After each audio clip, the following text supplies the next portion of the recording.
Bonjour, bienvenue dans ce nouveau numéro de Questions sans détour. Mon invité aujourd'hui, Guy Losbar, bonjour. Bonjour.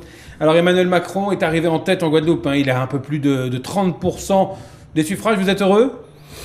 En tout cas satisfait, et d'autant plus que c'est en Guadeloupe où il est premier, et c'est ce score qui lui permet d'être premier au niveau de l'ensemble de l'outre-mer, ce qui montre que nous avons pris position pour Emmanuel Macron et les électeurs nous ont suivis.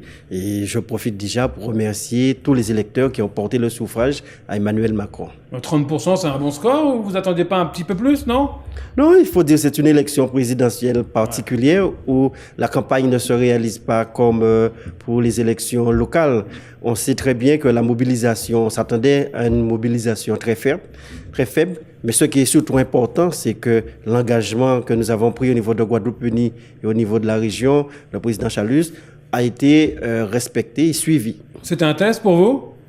Un test, non. Mais en fait, il y a de cela... Quand même, ça aurait fait un peu désordre si Emmanuel Macron n'était pas sorti en tête. Oui, mais nous avions quand même la confiance de la population, puisqu'il y a quand même quelques mois, au niveau de Guadeloupe Unie, nous avons modifié le statut du parti en considérant qu'aujourd'hui, les schémas classiques de gauche et droite n'avaient plus de sens, mais il fallait avant tout être des progressistes et vouloir faire développer le pays. À l'époque, il y avait eu beaucoup d'incompréhension, on nous avait même qualifié de traite de la gauche, en fait, etc. Aujourd'hui, les faits se concrétisent et d'autant plus que nous avons cette possibilité de mettre concrètement cela en pratique au niveau de l'équipe régionale. Donc je vois que vous êtes content. J'ai regardé un peu le score chez vous. Il est un petit peu moins, 33,93%. Emmanuel Macron, c'est bien ?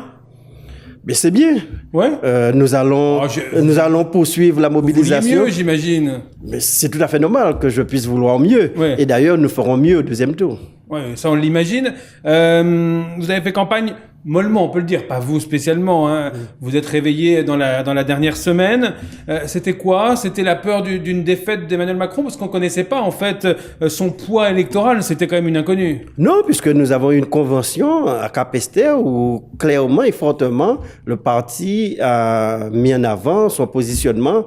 Mais comme je dis, c'était une campagne présidentielle où c'est surtout au niveau des réseaux sociaux, au niveau des émissions. D'ailleurs, il n'y a pas eu beaucoup d'émissions en Guadeloupe concernant les présidentielles, des invitations. Mais je parle comme des différents débats comme cela a pu se faire au niveau national. Et sinon, la dernière semaine, c'était l'occasion de pouvoir mobiliser. Nous avons eu des réunions à Bémaro, Oumo, La Basse-Terre, et même au niveau de Petit-Bourg, nous avions fait les actions habituelles. Et vous avez senti la population répondre présente ?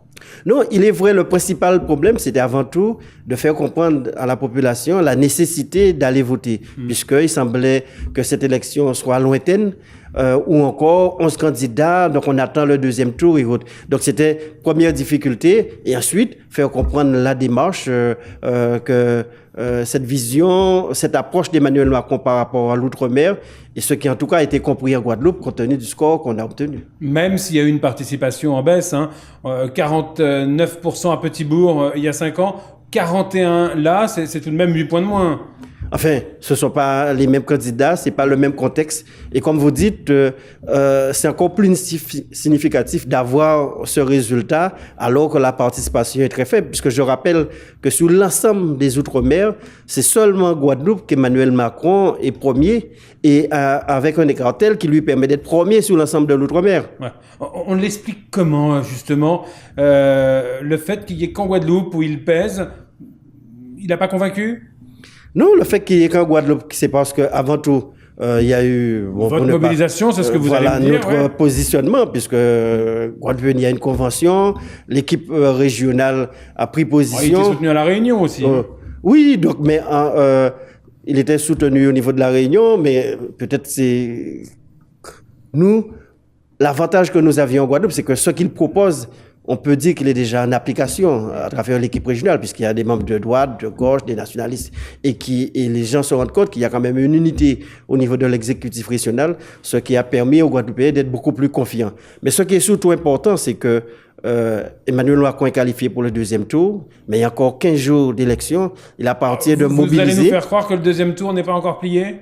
Ah non, une élection n'est jamais pliée. Ouais. Un combat n'est jamais Les gagné. sondages le donnent entre 62 64% au Oui, deuxième mais tour. oui, c'est peut-être une Faudra bonne un chose. revirement C'est incroyable. peut-être une bonne chose pour une motivation, mais aussi cela peut être un danger en disant que les jeux sont faits et que les électeurs se mobilisent pas. C'est mon rôle en tant que leader politique de pouvoir rappeler cette nécessité de cette mobilisation. D'ailleurs, nous allons organiser entre les deux tours différents C'est meetings. justement ce que je voulais savoir. Vous allez faire une grosse campagne là dans l'entre-deux tours? Oui, on va organiser déjà donc des meetings ou des grandes réunions sur le Morne-à-l'Eau, à Sainte-Anne, à Vieux-Habitants, également à Petit-Bourg, à Sainte-Rose, à Cap-Pester, en fait, des villes de manière sur un territoire, que nous soyons présents sur l'ensemble du territoire. Et bien sûr, donc des actions habituelles par la presse, le réseau Internet et bien sûr du porte-à-porte. Il vous a manqué des voix dans quelle commune là?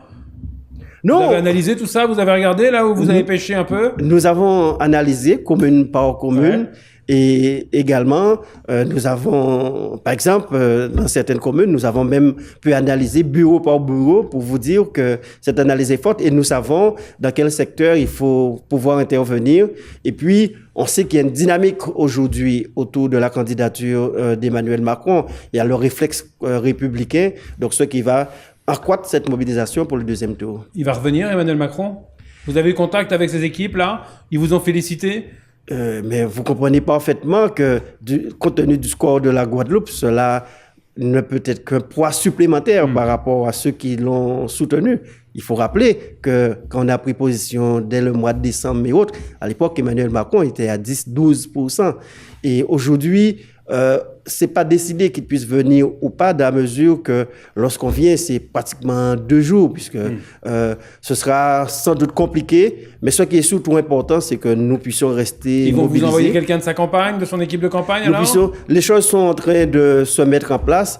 Et puis, Mais vous êtes en contact avec eux? oui, ce qui est important, c'est que, sans pour autant qu'il y ait quelqu'un spécialement, nous avons pu obtenir ce score. Donc, je suis persuadé qu'avec les forces qui se sont ralliées à Guadeloupe Unie, à l'école régionale, que nous allons pouvoir faire en sorte que le score d'Emmanuel Macron soit sans appel. Allez, on va rentrer dans un scénario. Là, c'est du fictif, hein, bien évidemment. Si Emmanuel Macron venait à être élu président de la République, Harry Chalus l'a dit, il pourrait devenir ministre, hein, ministre de la Sécurité. Ça l'intéressait, il l'a dit sur notre plateau. Vous en pensez quoi? Ça serait une bonne chose? Mais en fait, à partir du moment où il y a un score important au niveau de la Guadeloupe, cela ouvre des perspectives et autres. Mais comme vous savez, il appartient au président de pouvoir nommer ses ministres et son gouvernement. Ouais. Vous en parlez entre vous avec Harry Chalus? Non, ce qui est important, je viens de quitter Harry Chalus, nous parlions de la mobilisation pour le deuxième tour. Il l'a accueilli comment? Ce score-là? Mais avec Harry satisfaction. Chalus, il est heureux? Avec satisfaction, puisque nous... On rappelle que c'est le secrétaire, le porte-parole d'Emmanuel Macron pour tout l'outre-mer. Hein. Oui, et l'outre-mer est en majorité Emmanuel Macron, donc c'est Marine Le Pen qui arrive en tête dans tout l'outre-mer. Justement, je voudrais qu'on en revienne à cette percée de la candidate du Front National. Score presque triplé en Guadeloupe, ça vous inspire quoi? Bien, il est vrai qu'on doit se poser des questions. On sait qu'il y a un certain nombre de problèmes d'immigration et autres, ce qui a été thème de campagne au niveau de Marine Le Pen. Les propositions, les éléments qui sont proposés, c'est pas la solution. Donc, il nous appartient, tous politiques, d'être conscients, d'être vigilants par rapport à cela et de trouver les bonnes réponses pour que nous puissions, pour que tel score ne puisse pas se répéter aussi bien en Guadeloupe que dans un autre... 15 000 suffrages, hein, tout de même, pour Marine Le Pen, un peu plus. C'est beaucoup. Tout à fait, c'est beaucoup quand on connaît le contexte sociologique, culturel et autres de la Guadeloupe, et surtout en comparaison avec les propos que nous connaissons concernant la candidate du Front National. Mais ce que nous disons au deuxième tour, au-delà du barrage aux idées extrémistes, il faut surtout qu'il puisse y avoir une adhésion à la candidature d'Emmanuel Macron. C'est un peu ça qui risque de manquer, non? Au final, on va voter contre plus que pour?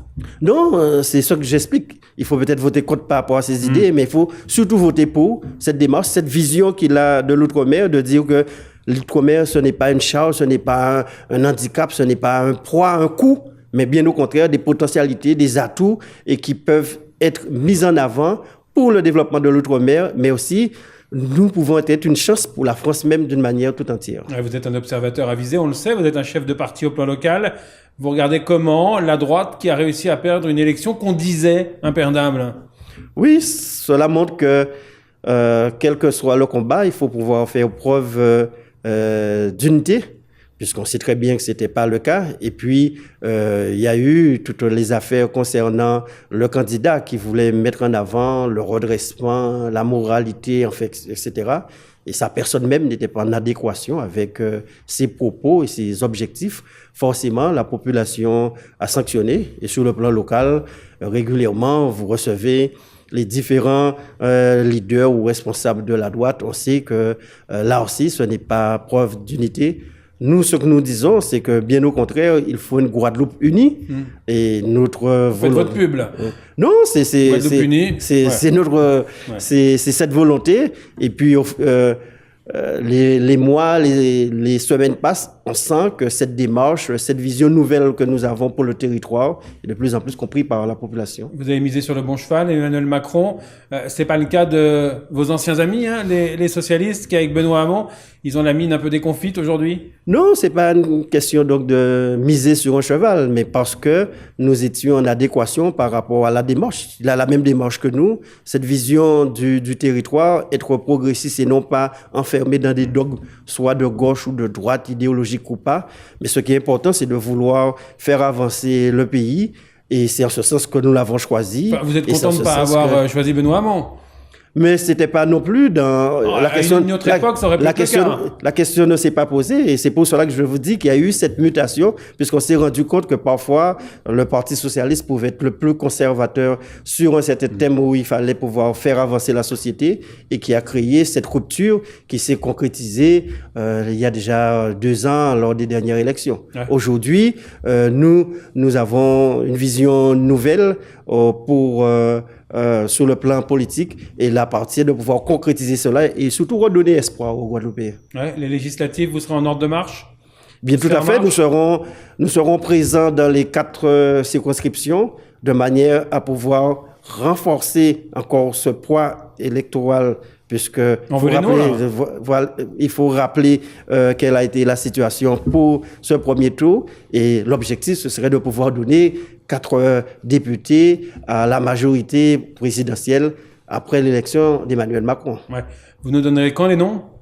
Ben, nous aurons une convention et au cours de cette convention... C'est toujours avec une convention, hein, Guadeloupe. Oui, c'est tout à fait normal. Hein. C'est tout à fait normal puisque nous avons fait une convention et nous avons pris position pour Emmanuel Macron. On voit le résultat. Et il y aura notre convention où, bien sûr, nous allons désigner, investir nos 4 candidats en espérant le même succès que pour Emmanuel.